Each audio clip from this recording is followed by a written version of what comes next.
João capítulo 16, versículos do 7 ao 13. Todavia digo-vos a verdade, que vos convém que eu vá. Porque se eu não for, o Consolador não virá a vós.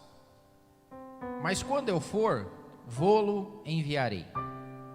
E quando ele vier, convencerá o mundo do pecado, da justiça e do juízo. Do pecado, porque não creem em mim. Da justiça, porque vou para o meu Pai, e vocês não vão me ver mais. E do juízo, porque já o príncipe deste mundo está julgado. Eu ainda tenho muito que vos dizer, mas vós não o podeis suportar agora.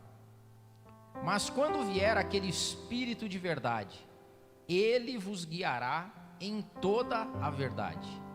Porque ele não falará de si mesmo, mas dirá tudo o que tiver ouvido, e vos anunciará o que há de vir.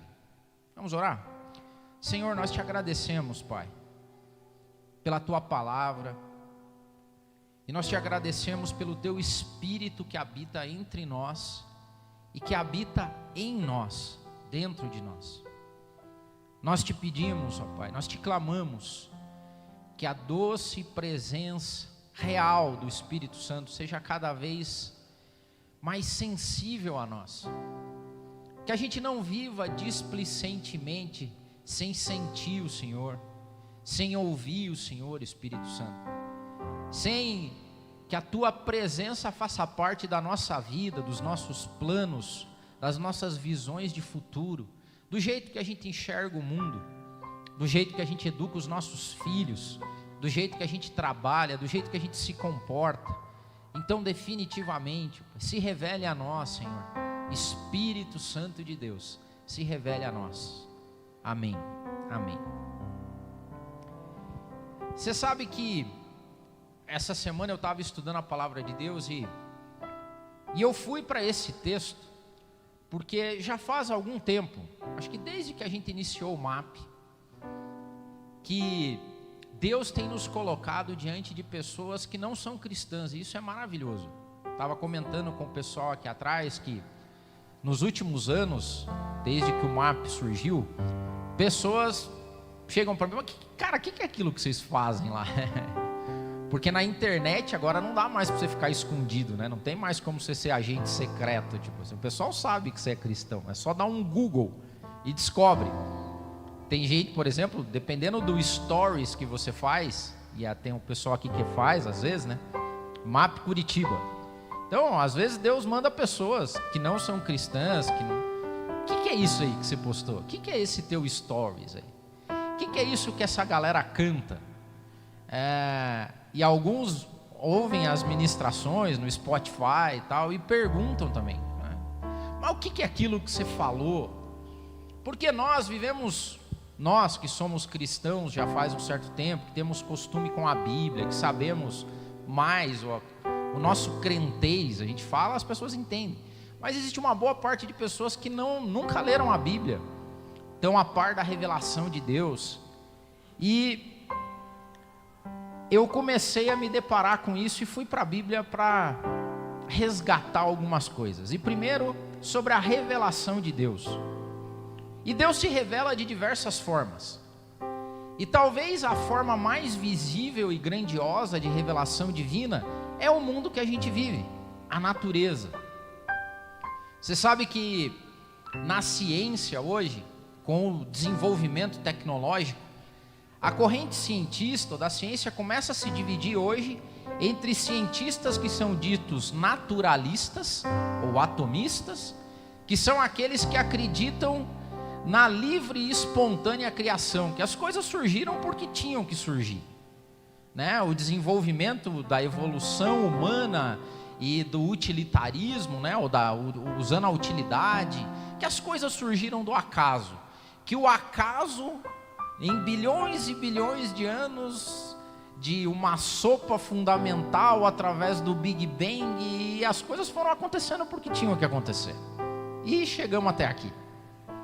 Só que com o desenvolver tecnológico, quanto mais longe a gente enxerga no espaço e no universo, porque a gente manda sondas, porque a gente consegue captar sons de bilhões de anos-luz, e com o desenvolvimento do micro, porque a gente consegue entender hoje como descargas químicas e elétricas funcionam no cérebro. Então, quanto mais os cientistas mergulham no mundo quântico, que é no mundo pequenininho, no mundo quando a gente não consegue, sem a ajuda do microscópio eletrônico, enxergar, quanto mais no mínimo a gente vai, e quanto mais no macro a gente vai, pesquisando buracos negros e o universo e as galáxias, quanto mais longe a gente vai, mais os caras começam a criar uma corrente dita inteligentista.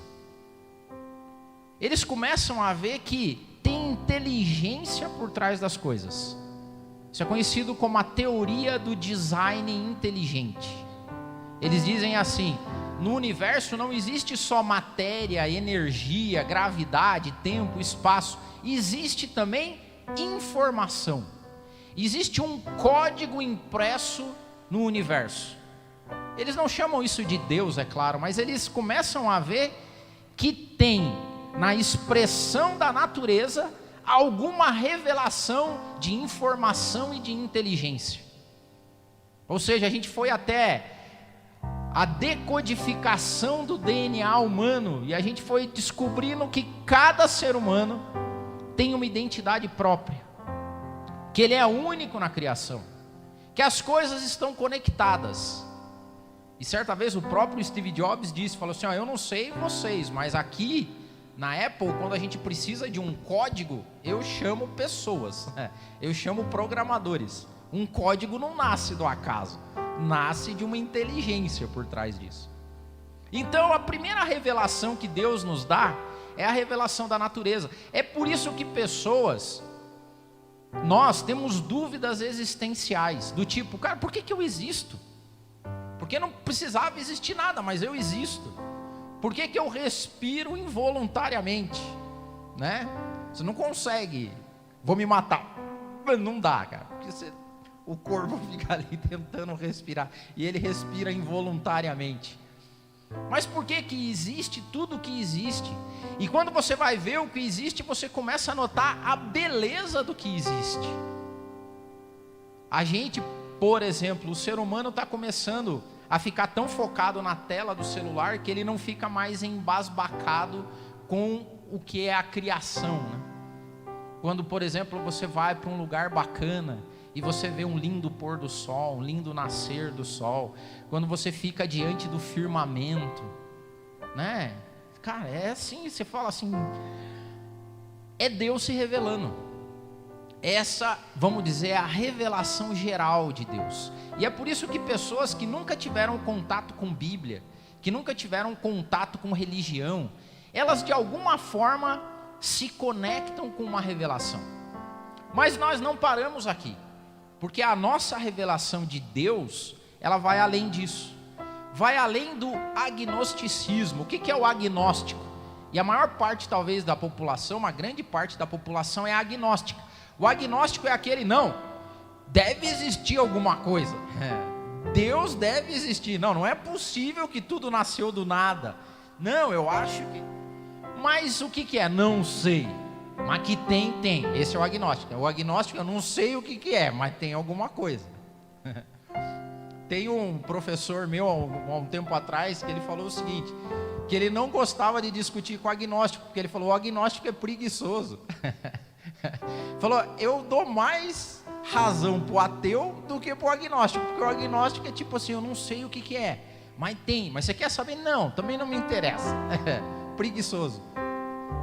Mas nós fomos além, porque para nós cristãos, Deus não se revelou só na criação.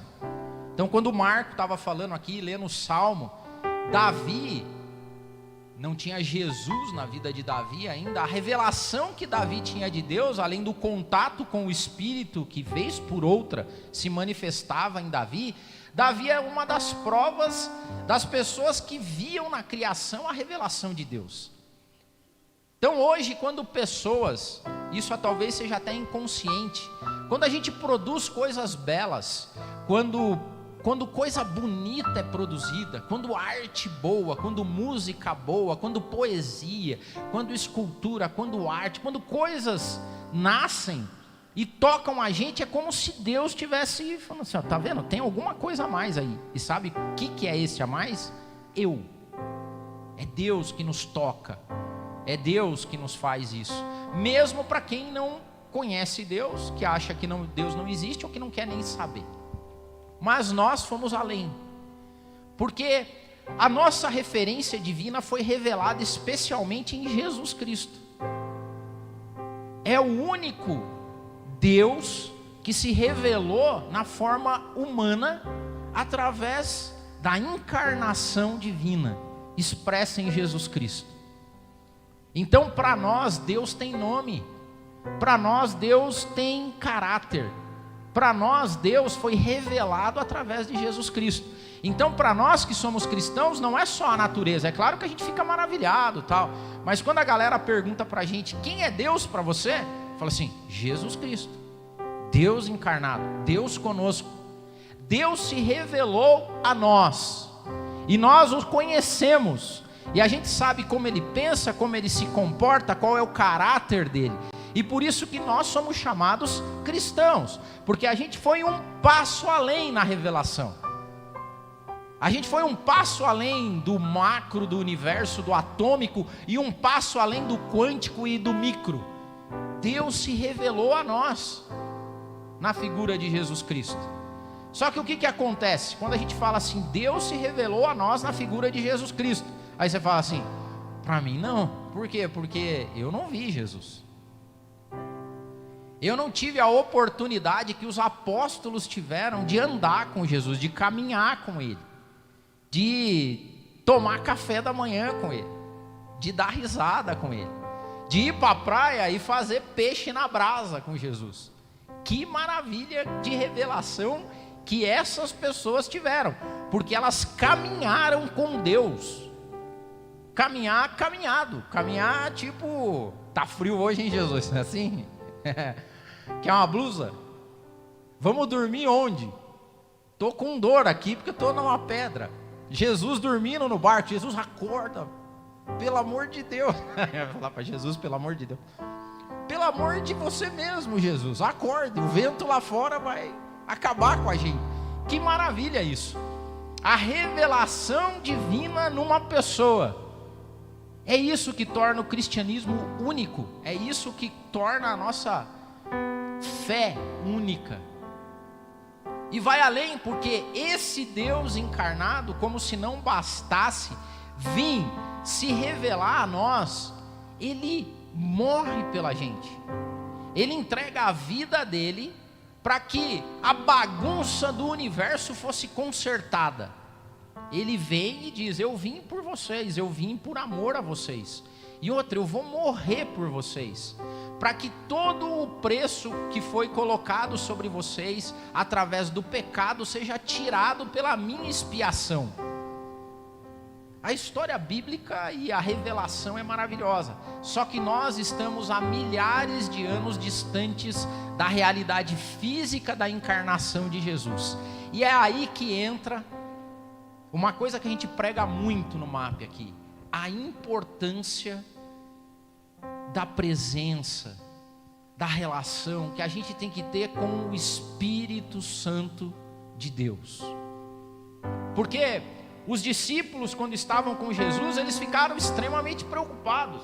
Porque imagine a dose de revelação de você andar com Deus, ver os milagres, e de repente Jesus fala, tô indo, galera, tô indo embora. E o pessoal ficou, não vai não, como que o senhor vai? Pedro não queria nem que ele morresse, né? Quando ele falou assim, para trás de mim, Satanás, isso não provém de você, isso é, me convém passar por isso. Mas a palavra de Jesus é maravilhosa, expressa em João, que ele fala assim, convém que eu vá, porque se eu não for, o Consolador não virá.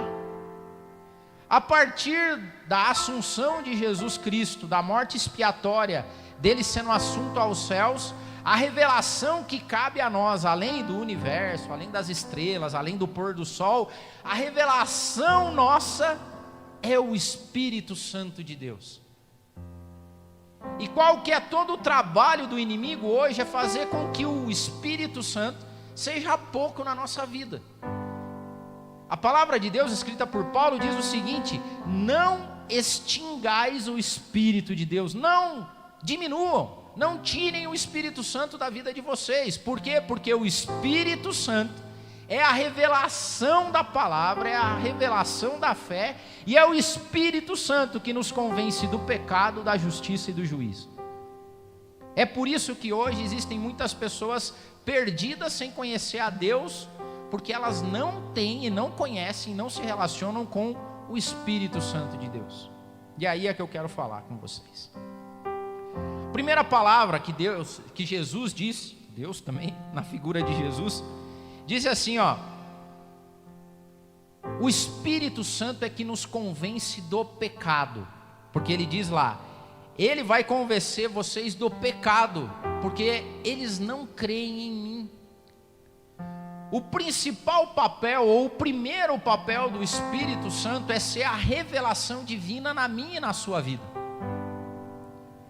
E pecado, para quem tem o Espírito Santo, pecado para quem tem o Espírito Santo, não vou comer, não vou tocar, não vou beber, não vou fazer. Cara, essas perguntas de pecado, para quem tem o Espírito Santo, elas não fazem sentido, cara. Tá ligado? Pastor, por acaso é pecado? Eu falei, eu sei lá se é pecado. Se vire você com o Espírito Santo de Deus. Pastor, mas é pecado fazer? Cara, quem tem essas perguntas do se é pecado fazer, são pessoas que não têm relacionamento e vida própria com o Espírito Santo de Deus. Por quê? Porque Deus não se revela a elas. Porque pecado, a convicção do pecado que é trazida pelo Espírito Santo de Deus é errar alvo de adoração. Ponto. As pessoas que têm o Espírito Santo na vida delas, elas sabem a quem adoram. E a partir da adoração divina, elas setam a vida delas. Por isso que o MAP se chama MAP. Movimento, adoração em prática. E a quem nós adoramos? A Deus, na figura de Jesus Cristo, se relacionando com o Espírito Santo de Deus. Nós somos governados pelo Espírito Santo.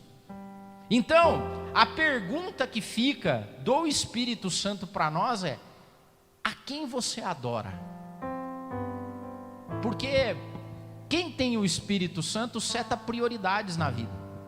E nas prioridades da vida dele, ele mesmo, junto com o Espírito Santo, responde: não me convém fazer isso, não me convém comer isso, não me convém beber isso, não me convém agir dessa tal forma, não me convém me relacionar desse jeito. E as pessoas vivem a liberdade que Cristo nos deu. Nós temos um sensor interno, e esse sensor interno é o Espírito Santo de Deus. Ele fica triste, a Bíblia fala que a gente não deve entristecer o Espírito Santo. Essa relação com Deus de quem é cheio do Espírito Santo é tão próxima, que quando ele está andando e fazendo as coisas, você se sente mal com o arrependimento bom. Porque a palavra de Deus diz que o arrependimento segundo o mundo conduz à morte e à destruição. O arrependimento segundo Deus e na presença do Espírito Santo conduz à salvação. É o nosso dia a dia que a gente está andando e o Espírito Santo fala assim: mandou mal, hein? Mas muito mal. E não é pecado ou pecado, é tipo, você está adorando do jeito errado. Essa semana, fazer a confissão, essa semana eu estava num ambiente, estava tendo um jogo, eu me perdi o controle lá, fiquei meio bravo. E um menino lá ficou chateado, e eu vi que ele ficou chateado. Cara, isso me incomodou durante uns 3, 4 dias. Porque era o Espírito Santo falando para mim assim: mandou muito mal, hein, Del? Mas muito mal. Você mandou mal.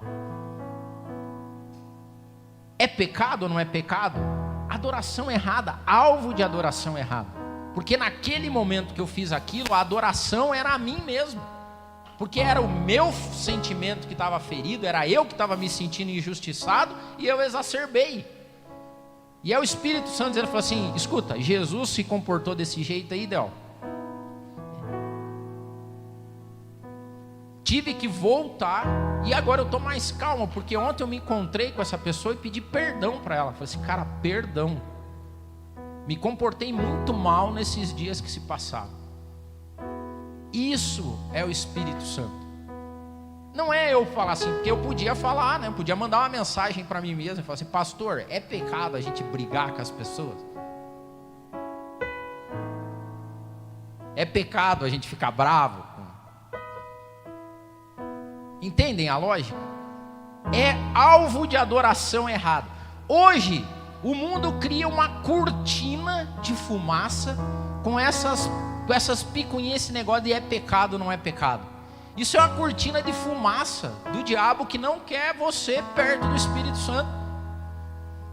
Porque as pessoas cheias do Espírito Santo, elas têm a real convicção de quando estão fazendo coisa errada, de quando estão fazendo coisa que não devem, de quando estão fazendo coisa que não se sentem bem. E você sabe qual que é a maravilha ainda? Que o Espírito Santo de Deus não nos trata como gado.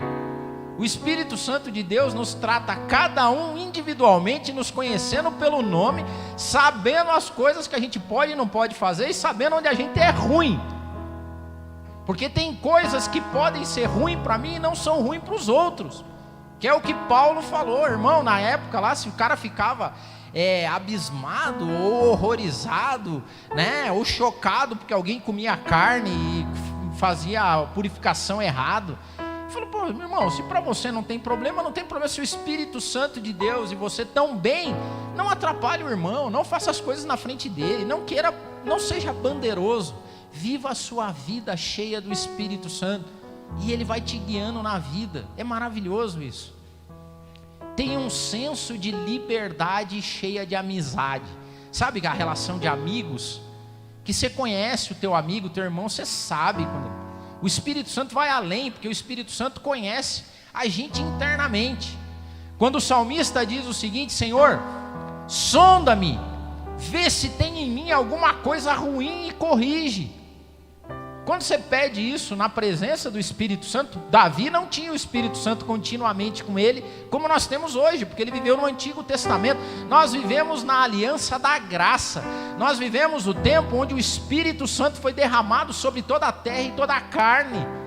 Nós temos a possibilidade de ter o Espírito Santo 24 horas por dia, e tem gente que faz pouco disso.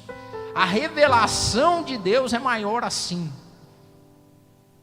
O Espírito Santo, quando você é cheio dele, quando ele faz parte do teu dia a dia, cara, às vezes é louco, é tipo assim: não pegue essa rua. Isso acontece isso com você, mas comigo acontece.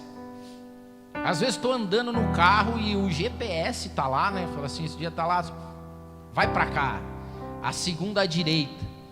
Esses dias eu estava refletindo numa palavra e o GPS lá, e eu estava escutando um podcast com uma palavra, e eu estava ali matutando. De repente foi um sentimento que não era meu: segue reto. E não tinha a ver com o meu caminho. E eu segui. E eu não sei o que aconteceu do outro lado, na rua que eu não entrei. Mas a presença de Deus se faz necessária na nossa vida em tudo. A lógica da adoração.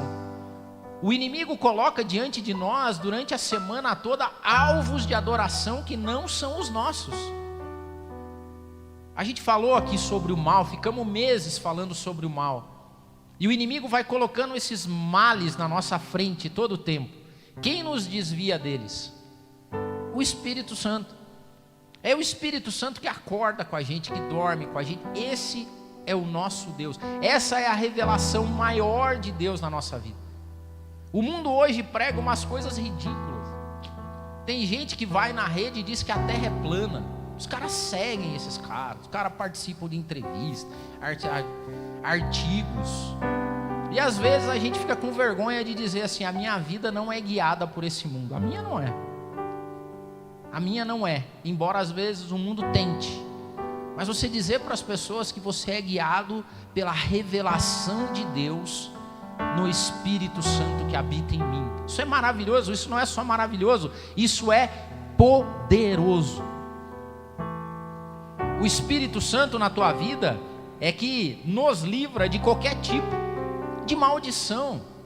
Tem gente que anda com medo nessa vida, porque a maldição, porque o que era com os pais, o que aconteceu no passado, e os trabalhos que estão fazendo, e as guerras, e a política, e não sei o que lá. O cara vive com medo. Quem anda com o Espírito Santo anda com uma certa, sabe assim, tipo, tô de boa. E o Espírito Santo testifica, tamo de boa. Tá tudo sob controle, convicção. Então assim, uma vida boa não é uma vida que fica perguntando se isso é pecado ou aquilo não é pecado.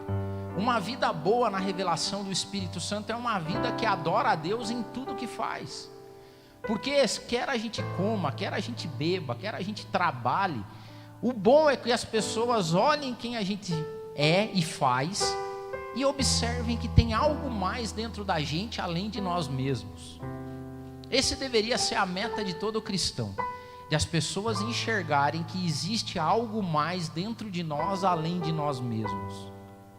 Do tipo que ela fala assim, pô, parece que não foi você, ou tem alguma coisa em você que é diferente. Esse é o nosso objetivo. Segundo, ele fala que é o Espírito Santo que irá nos convencer da justiça. Da justiça, porque eu vou para o meu Pai e vocês não vão me ver mais. A justiça de Deus encarnada em Jesus Cristo.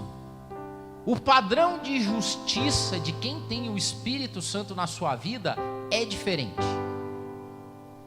Porque as pessoas que vivem por esse mundo sem o Espírito Santo, elas esperam justiça com base no que existe nessa terra. E a justiça que existe nessa terra é a justiça que o homem mau e pecador pereça ou pague o que deve.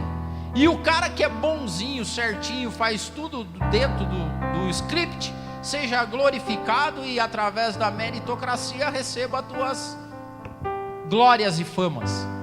A justiça segundo o Espírito Santo é totalmente diferente, porque é a justiça expressa em Jesus Cristo. Eu estou indo para o meu Pai, ele estava dizendo assim, ó, eu vou morrer aqui, vocês não vão me ver mais, porque uma justiça vai ser feita aqui. Todo ser humano carrega um senso de justiça pessoal, mas quem é cheio do Espírito Santo carrega em si a justiça de Deus. E olha como isso é difícil. Eu lembrei essa semana do dilema do trem, o dilema do bonde. Não sei se vocês já leram a respeito disso. Tem um curso, ficou muito famoso, com um professor de Harvard, chamado Michael Sandel, chamado Justice é o nome do curso. E nesse curso ele lembra de uma regra utilitarista, um teste, para saber como é que as pessoas se comportam em termos de justiça. E é conhecido como o dilema do trem. E é mais ou menos assim a história que o Sandel conta, que está no dilema do trem. Imagine que você está dentro de um trem desgovernado, certo? Então você é o maquinista, está dentro do trem e esse trem desgovernou.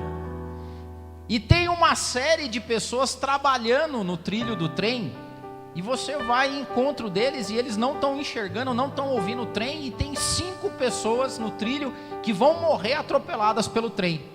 Mas você, como maquinista, não consegue parar o trem, mas você tem a opção de mudar a linha dele para que ele vá para a direção onde só tem uma pessoa trabalhando.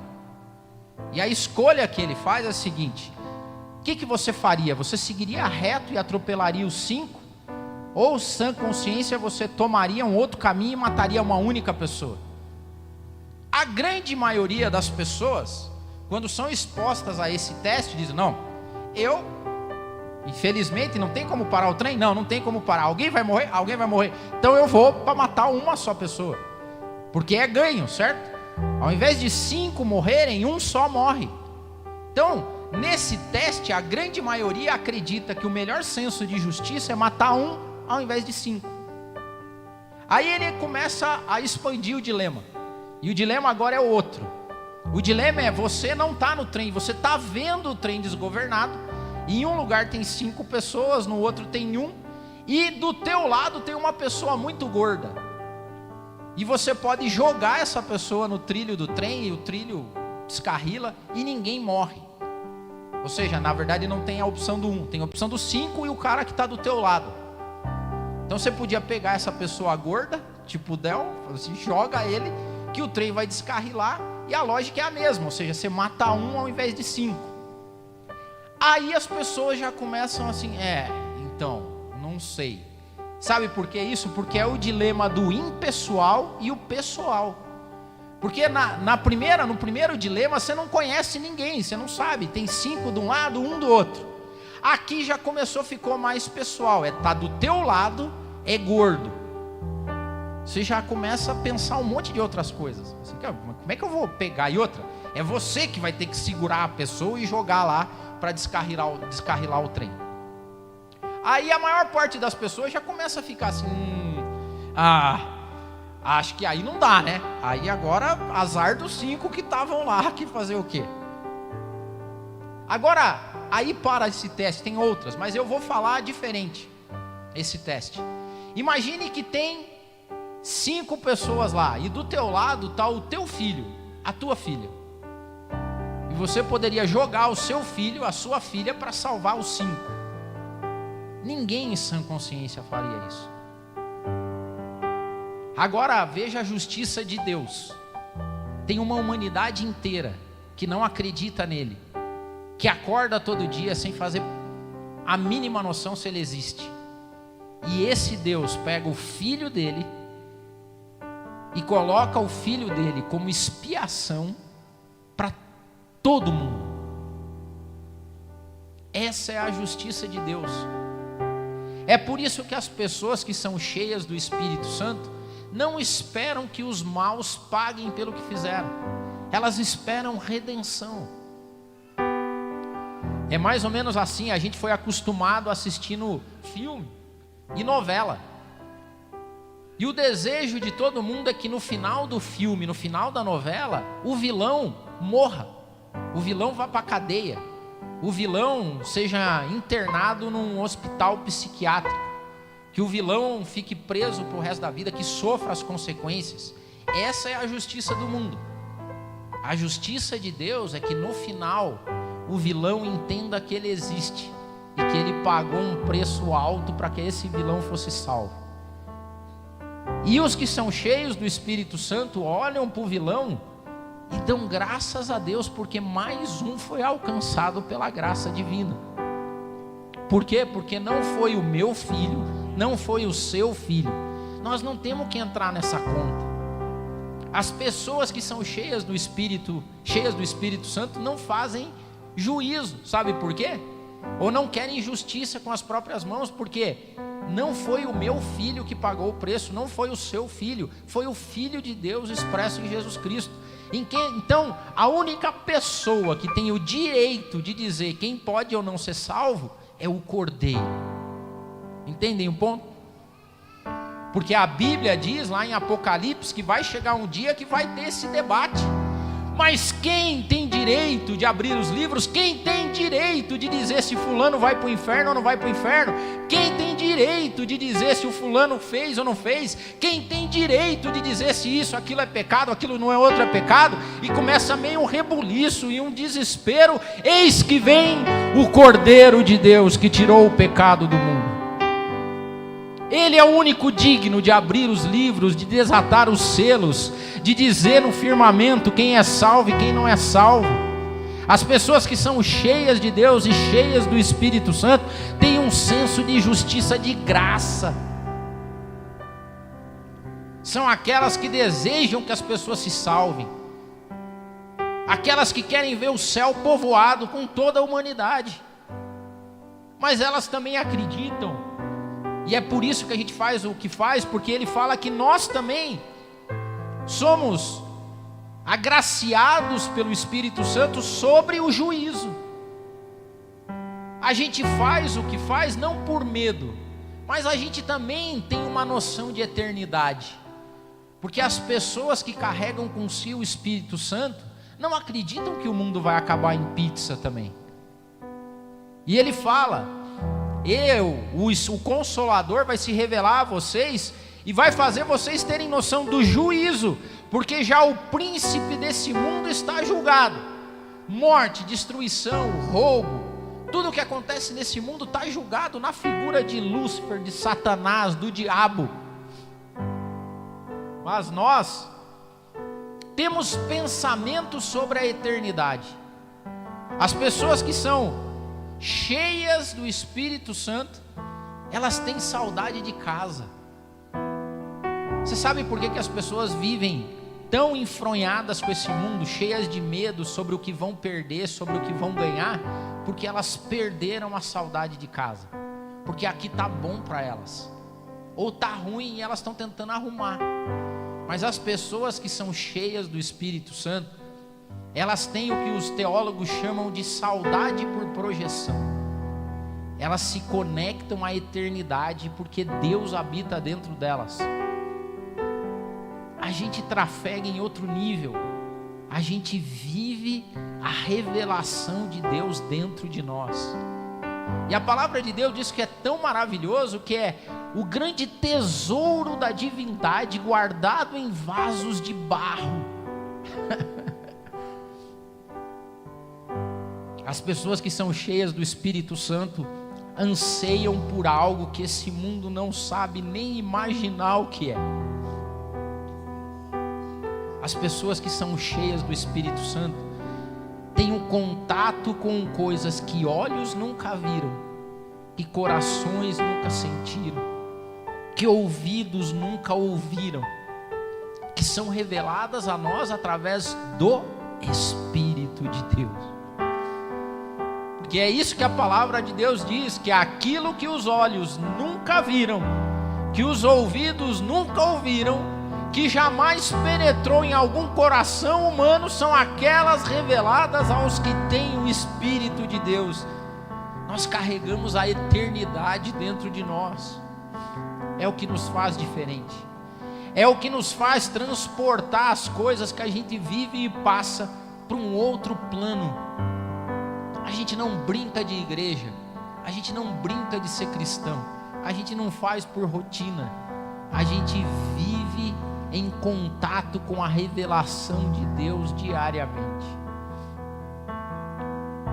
Então, se você não vive nesse plano, eu queria te convidar que você evoluísse, gente. Por favor. Vocês não sabem o que vocês estão perdendo. Eu acredito muito em Deus. Eu acredito em Deus que criou o céu, as estrelas, o universo. Eu acredito em Jesus Cristo pela fé, expiação. Mas eu vivo com Deus na revelação do Espírito Santo todo santo dia. É assim que tem que ser a nossa vida. É assim que a gente espera uma vida de adoração prática, de uma adoração de pessoas que em tudo que fazem, quer estejam comendo, quer estejam bebendo, quer estejam se divertindo, quer estejam no MAP de manhã, quer estejam trabalhando, sonhando, trabalhando, lidando com os filhos, andando, Deus está dentro delas, e elas vivem com a eternidade dentro delas. Eu queria que você clamasse o Espírito Santo. Se coloque em pé.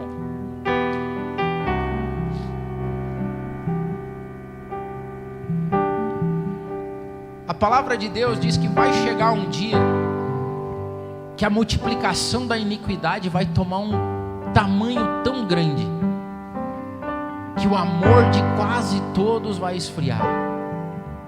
Vai chegar o dia que as pessoas vão ser tão seculares, tão amantes de si mesmas, tão egoístas, tão desobedientes, desordenadas, tão loucas, tão, egoístas, que essa conexão vai se perder por total em quase toda a humanidade.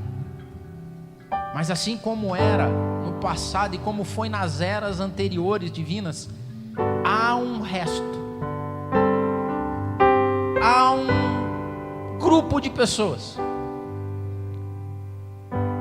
que vão ser porto seguro, E outra, que vão dar de beber às outras, que vão saciar no mundo seco esses que são cheios do Espírito Santo de Deus. Nós precisamos definitivamente abandonar as instituições e viver essa vida de rotina cristã. Nós precisamos evoluir a um nível de relacionamento com Deus diário. O MAP precisa funcionar 24 dias, 7 dias por semana. E ele funciona quando o Espírito Santo exala pelos teus poros, quando o Espírito Santo transborda na tua vida, quando você em contato com qualquer pessoa durante segunda a segunda, as pessoas acreditem, creiam, sintam, vivenciem, experimentem algo maior do que você mesmo. Elas precisam entender que há alguma coisa dentro de você que é maior do que você mesmo, que existe algo dentro de você além de você mesmo. É o que a gente prega e vive, é o que a gente clama, e é o que eu quero clamar essa manhã. Senhor Deus amado, Espírito Santo, a oração nessa manhã é direcionada, Espírito Santo de Deus, nos inunde, Pai. Vem e faça a morada definitiva em nossos corações.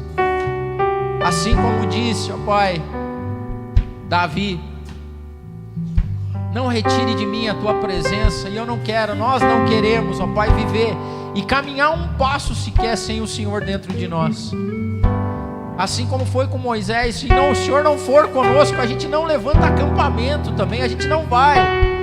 A gente não quer viver planos, a gente não quer viver sonhos, a gente não quer caminhar, a gente não quer respirar nesse mundo sem o Senhor, porque é perigoso demais, porque a vida nos toma, ó Pai, é como uma gravidade que nos puxa para baixo, mas nós queremos sentir a eternidade dentro de nós, ó Pai. E eu te peço, vem de novo, Espírito Santo, faz guarida em pessoas que talvez estejam secas, não conseguem mais te sentir, não conseguem mais viver na perspectiva espiritual.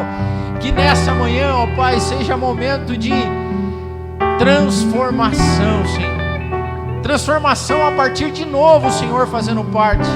Convide aí, convide o Espírito Santo, diga: vem, Senhor, faça morada em mim. Não me abandone, Senhor, não me deixe viver uma vida religiosa, não me deixe viver uma vida sem foco, sem prioridade.